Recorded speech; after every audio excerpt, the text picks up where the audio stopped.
So welcome, ladies and gentlemen. It's time to answer those questions. Q&A Sunday, where I sit down and answer the questions you guys submit over at officialtruebrits.com. I'm probably going to have some PES, PC gameplay in the background, maybe Italian, bit of Juventus, bit of Roma, see how we get on. I'm also going to have some Ultimate Team action possibly coming. Well, it is coming in the next few days. 1 million coins, and we're going to be opening 50 plus packs, and possibly also some 25k packs. So look forward to that. A new series that I thought, why not? Let's get rolling. Anyway, into the questions for today. I'm not going to keep this video too long, but I'm going to try and bash through the questions. First up from Badman Harry, a very serious question here. It says, hi TTB, will you marry me? Well, unfortunately, I'm not quite ready for such a commitment right now, so maybe down the line we'll have to see, but I'm expecting a proposal on one knee if you do. Love it. Alright, next up from Brandon Carter. Says, who do you think will win the 2018 World Cup? Well, it's going to be a tough one to call. I think you've got your usual favourites in there. Argentina did well. They're going to be up there. Germany obviously won the World Cup. They're going to be the favourites.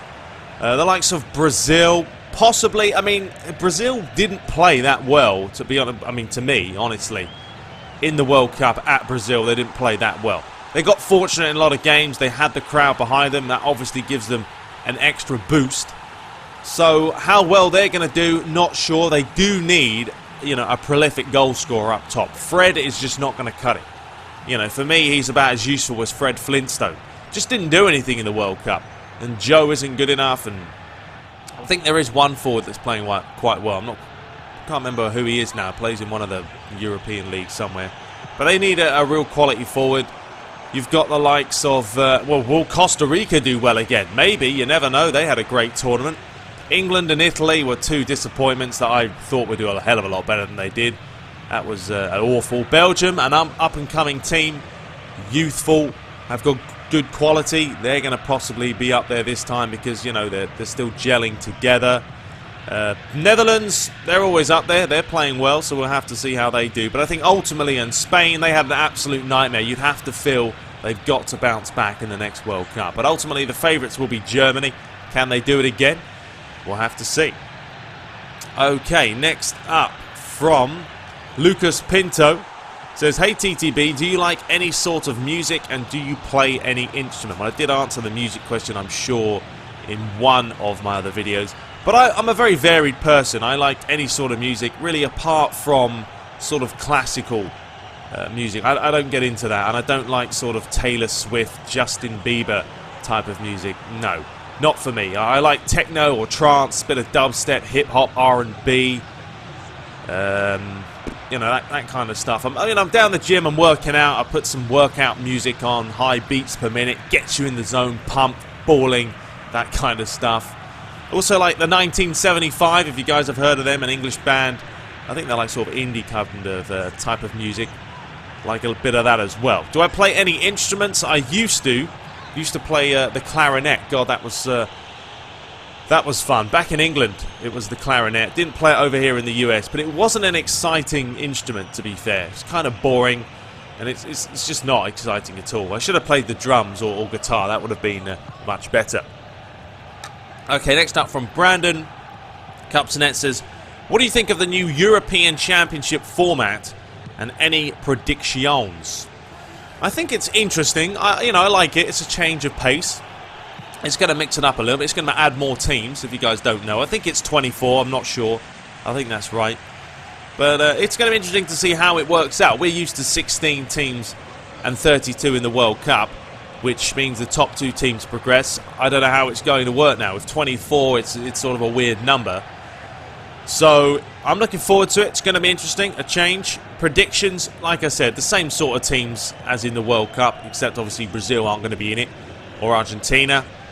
But Germany are going to be your favourites. You think Spain are going to have a decent run. Netherlands. I'd like to see England and Italy do well.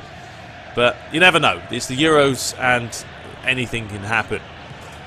Okay, next up from Vidsoik says, would you like to see Modric in the United kit next season? Yeah, he's a decent player. I wouldn't say no to him.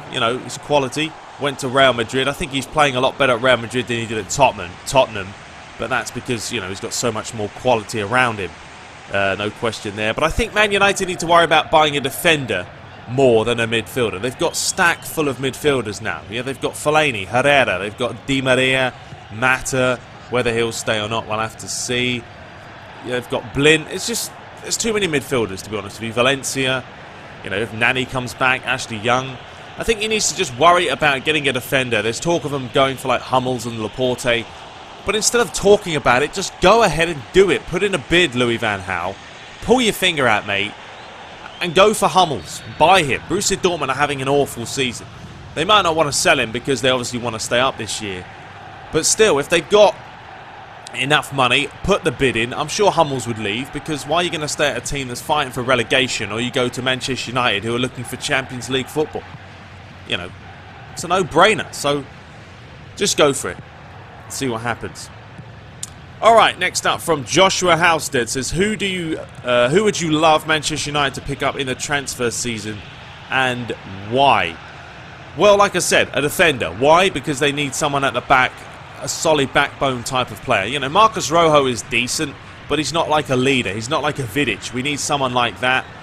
We need to get rid of players like Phil Jones, Smalling, Evans. For me, not good enough at Manchester United. They might fit a mid-table team, sort of a Sunderland, an Everton, but they don't fit Manchester United. They're not good enough. They get the ball, and they don't have the brain to sort of figure out what's going on. So for me, get rid of them.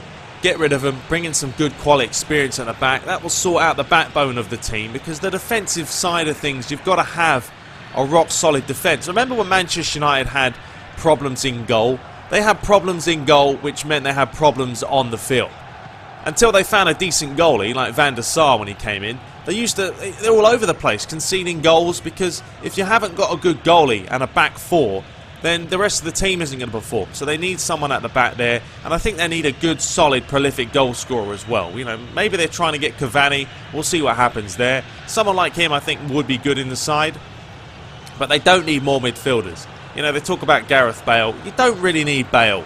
You've got enough quality in there to play without him. I'd rather have De Gea in goal than Gareth Bale, to be honest with you. Good question. Hope that answered it for you. Next up from Justin NG says, can you do a Man City career mode? Well, I'm doing one with Manchester United at the moment. I think it would be a little bit bad of me to switch over to Manchester City. I know I'm doing one with Liverpool on the PES side of things, and people didn't like that. So Man City could cause even more controversy. But yeah, I'm enjoying the Man United playthrough. We'll stick with it and see how this season goes. Next up from Jeff Sandro. Hi TTB, will Chelsea win the league? Well, if they did win yesterday, because I'm doing this video on Friday, then possibly. I mean, they'll be 8 points clear of Man City. That's quite a big lead. You know, they've got to lose a couple of games at least there. If Man City win, we're back in for another good title race. So, I mean, I'm hoping City win, because obviously I want Man United to try and win, or I want them to keep winning, get closer to Chelsea. But they're in the driving seat. It really is up to them to lose it, you have to say, at this point of the season. Still plenty of games to play, still plenty of teams to play against. But yeah, they're in the driving seat, and it is theirs to lose. Okay, next up from Suresh TT, I hope I said that right. Which is your favourite ball to play football, or soccer as he said? I like the good, solid, expensive balls, the ones from the Premier League, La Liga. I play with them on Wednesday, and I've managed to play with those types of balls, and it's just so much better than playing with those crappy $20 balls that you can get from like the supermarket, obviously, as you would expect. But there's none of that real padding on there. It's just pure, I don't know what they're made out of nowadays, synthetic material, but you can pump those balls up completely and just play great football. They feel better on your foot. You just notice the difference. I mean, I've played matches on a Sunday, and you guys have probably done this. You know, Sunday league football's hilarious, always good fun. But you play with these Mickey Mouse balls, and you miss every chance. And it's not because you can't score, because the ball is crap. It hasn't been pumped up enough, or it's been over-pumped. You're playing with a volleyball. It's laughable at times. But I do love those Premier League, La Liga type balls they play with. I would take those any day of the week. Okay, next up from Maximiliano Speta Quark. Absolutely no idea if I said that right. Cracking name, though. Hi, TTB. Loving your videos. I've just one question. How do I put more stadiums in PES on PC? I think it's really disappointing that there are only 12 stadiums in PES. There were much more in PES 2013 where they put all Spanish stadiums in. Thank you. Yeah, it's disappointing. The reason why they had more in PES 2013, though, was because they had the Spanish license back then. They've lost that since then. Therefore, they've lost all the stadiums. So a little bit of a shame, unfortunately. And it isn't acceptable. I know what you mean. It's awful. When you have a look at FIFA, that have, what, 40, 50 plus stadiums in there. All the Premier League, because they've got the license, we know. They should be making more generic stadiums then. If you don't have the licenses, either put more generic stadiums in, Konami, or come up with a very, very, very good stadium editor. And I'm not talking about a Mickey Mouse stadium editor. I'm talking about a proper good one with a lot of customization. They should be doing that in the first place, but they're not. And how do you put more in? Well, you can use, if you have seen the PTE patch I did, there is an option there to add more stadiums, but you can only put one stadium in at a time unless you download a pack. So my recommendation would be to do that. Alright, and the final question for today, we'll keep this video short, is Montagaro Ooh says, you watch any series, Arrow, Walking Dead, and who is your favourite YouTuber? I watch some series. Arrow, my girlfriend watched that a few times, so I've watched that a little bit here and there. Walking Dead, I've never watched. I know, can you believe it? But doing YouTube and stuff is so time-consuming, guys. It's why sometimes I struggle to put out a video, because I go around her place on the weekend and I don't have time to do any videos, so I have to make 3 or 4 in advance and sort of schedule them. So that's why I run out of time, and I just don't have time to watch series. But I have watched Prison Break. I have watched The Office. I've watched the American version of The Office, which I didn't like at first, but now I love it. Like 4 times through, 200 plus episodes. It's crazy. Obviously, I've watched the English one, and I love that as well. But those are really sort of the only ones I've watched. I love Prison Break. I thought that was phenomenal. I've watched that a couple of times. But yeah, I don't watch too many series. Just too busy at the moment, unfortunately. Favourite YouTubers?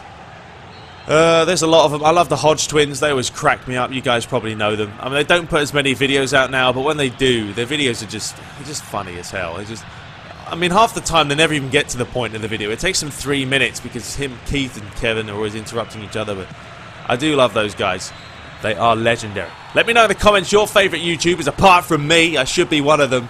No, but anyway, hope you guys did enjoy it. Be sure to rate, comment, and subscribe. We'll be back for some more next week. Lots of more content to come, but until next time, take care.